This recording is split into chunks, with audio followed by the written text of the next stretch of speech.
दांत टेढ़े मेढ़े क्यों आते हैं?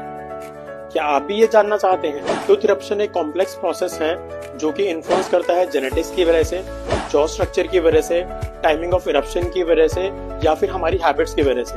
और इन फैक्टर्स में कोई भी नेगेटिव इन्फ्लुएंस होता है जिसकी वजह से जो हमारे दांत हैं वो टेढ़े मेढ़े या फिर इरेगुलर हो सकते हैं। तो आइए आज इसी बात पे चर्चा करते हैं। पहला, लैक ऑफ स्पेस, जिसकी वजह से जो जॉ का साइज जो होता है वो छोटा होता है और वो सारे दांतों को अकोमोडेट नहीं कर पाता, जिसकी वजह से क्राउडिंग हो जाती है। अगर दूध के दांत जल्दी गिर जाएं तो जो उसके आसपास के दांत होते हैं वो उसकी स्पेस को कवर करने की कोशिश करते हैं, जिसकी वजह से जो परमानेंट दांत होता है वो अपनी जगह पे नहीं आ पाता है। इसकी वजह से भी इरेगुलर टीथ या मालालाइन टीथ होने की संभावना बढ़ जाती है। फैमिली हिस्ट्री भी काफी मेजर रोल प्ले करती है।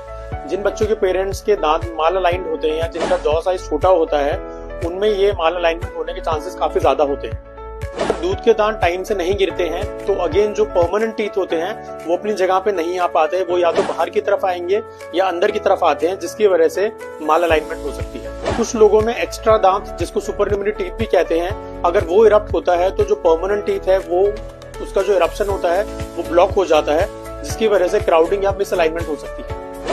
जॉ साइज या टीथ साइज के मिसमैच की वजह से भी माल अलाइनमेंट हो सकती है।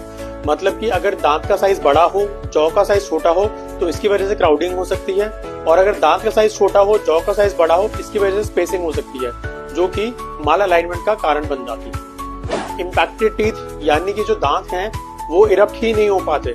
कुछ केसेस में क्या होता है, जो दांत हैं वो हड्डी के अंदर दबे रह जाते हैं या गम्स के अंदर दबे रह जाते हैं, जिसकी वजह से जो आसपास के दांत हैं उनके भी इरप्शन पैटर्न में चेंजेस आते हैं, जिसकी वजह से माल अलाइनमेंट हो जाता है। बच्चों में ट्रॉमा या इन्फेक्शन यानी कि दांतों पे चोट लगने से या फिर जॉ बोन में चोट लगने की वजह से जो पक्के दांत बन रहे होते हैं उनके इरप्शन पैटर्न में भी चेंजेस आ सकते हैं, जिसकी वजह से माल अलाइनमेंट हो सकता है। पुअर ओरल हैबिट्स जैसे कि लंबे समय तक थंब सकिंग, टंग थ्रस्टिंग यानी कि टंग का दांतों को धकेलना, और लंबे समय तक बॉटल का यूज करना, इनकी वजह से भी जो दांत हैं वो अलाइनमेंट से बाहर चले जाते हैं। पुअर ओरल हैबिट्स जैसे कि लंबे समय तक मेडिकल कंडीशंस जैसे कि क्लेफ्ट पैलेट, डाउन सिंड्रोम्स, इनकी वजह से भी जो जॉ साइज है वो अफेक्ट होता है। साथ ही साथ जो टूथ इरप्शन पैटर्न है वो भी इफेक्ट होता है, जिसकी वजह से माल अलाइनमेंट हो सकता है। जब आपका बच्चा 6 से 7 साल की उम्र का हो तो दंत चिकित्सक से परामर्श अवश्य ले, ताकि समय पर डिटेक्ट हो सके माल अलाइनमेंट, हम उसे प्रिवेंट कर सके और उसका सही ट्रीटमेंट कर सके। धन्यवाद।